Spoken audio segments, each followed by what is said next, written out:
Hello again, fellow LEGO enthusiast. Today, I want to talk about a topic that's been bugging me for a while. I want to talk about these.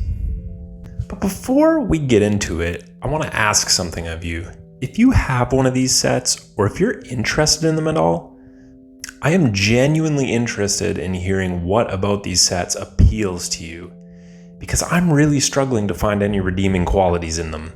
And let's get my bias out of the way before we get started.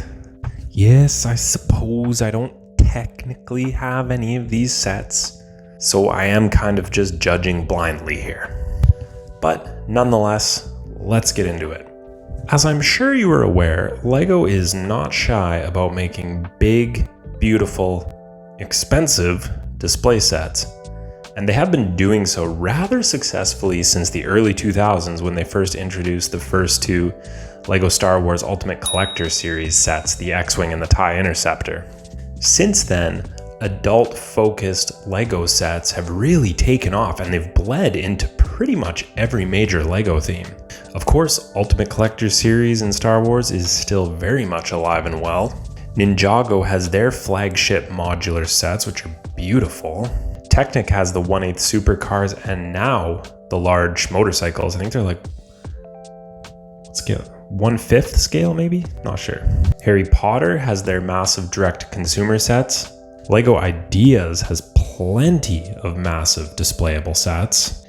And even Nintendo's getting in on the action with things like the Mighty Bowser and the question mark cube. There are even themes such as Creator Expert, RIP, and its replacement, LEGO Icons, which are dedicated to these big display sets. So naturally, Marvel, one of LEGO's biggest licensed themes, should get in on the action, right? Well, it's complicated. You see, LEGO Marvel has been creating massive display-focused sets since as early as 2015 when they released the Avengers Helicarrier, which was pretty well received, honestly. Since then, they have made other fantastic display sets which are received well, such as the Sanctum Sanctorum and the Daily Bugle from Spider-Man. But then, in last year, 2022, they decided to make something a little weird. LEGO decided to bless us with Thor's hammer, aka Mjolnir. Yep, LEGO chose one of the most basic looking weapons in all of the Marvel universe to create using LEGO bricks. Suppose that's fitting. No hate against Thor, he's one of my favorite superheroes. I wish they would have called his hammer Stanley, giving him a nice claw back. That'd teach the baddies. Honestly though, as I mentioned, I haven't built any of these, but I struggle to see how this build is interesting. It's literally just a rectangular prism on a stick. After that, LEGO went back to back with a couple of absolute slam dunks, being the Ultimate Hulkbuster and the Black Panther bust. Did I say that right? Black Panther bust. Yeah, slam dunk right into the discount bin. Yeah, seems people aren't keen on shelling out multiple hundreds of dollars on somewhat flimsy builds and movie inaccurate props. Who would have thought? Actually, we'll come back to that point in a minute. And finally, LEGO just released the Captain America shield. The reason I'm making this video, honestly, I haven't heard much about it, but that kind of doesn't surprise me that it hasn't generated much hype. The build looks super repetitive. You can't hold on to it. And for something that's supposed to be like a movie prop, it just looks way too LEGO, which is kind of weird to say. Now, usually I like when LEGO sets have studs showing after they're finished. I'm not in the camp of people who like things to be completely tiled off. I'd like to know that what I built is LEGO.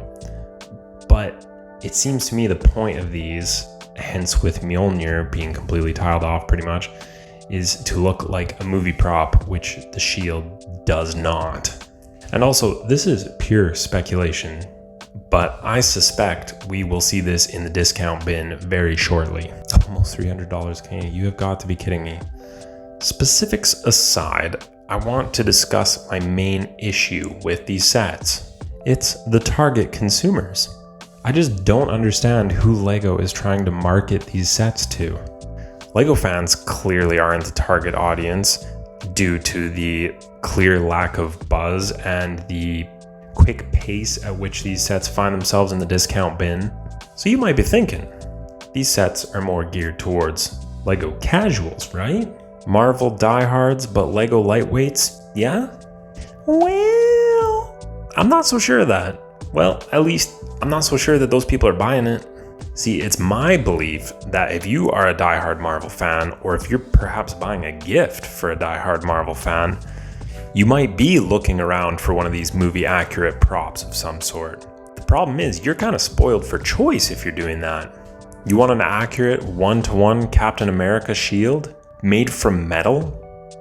No problem.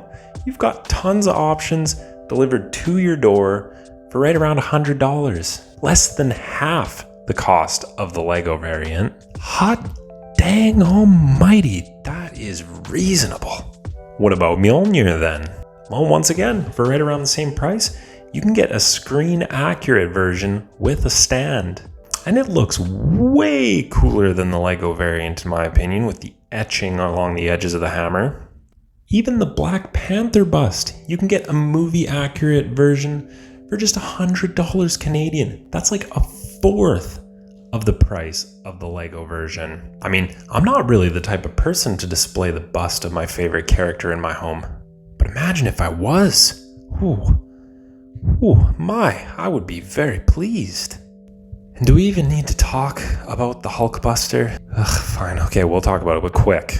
As I'm sure you're probably painfully aware by now, there are much better options available for right around the same price. Take, for example, this Comic Cave figure which I found on Amazon. Right around the same price, it looks way more detailed, way more accurate, 75% die cast, it lights up. It's got 60 points of sweet articulation. I'm not about to spend nearly 700 of my almighty Canadian dollars on a Hulkbuster of any variety. But if I was, it would be only financially responsible to get this other Comic Cave variety. So that is basically why we're here today. I really don't understand why LEGO keeps releasing these movie prop sets. I think maybe they got lucky with Mjolnir because it seems like people kind of like it and they just keep trying to beat that dead horse, but it's just not working. I really would rather them take those resources and put them somewhere more meaningful. I mean, if they wanted to do something like that, I think like an Ultimate Collector Series style Avengers Quinjet would probably do really well. Even though my dream is to funnel those resources into original themes. Please let dreams survive to another year. But in any event, if you made it this far, thank you very much for listening to me rant.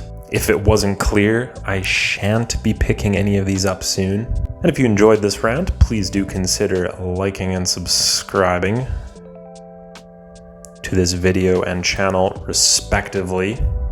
Nailed it. But in any event, I do hope you have an amazing day and I will chat with you very soon. Thank you again. Take care.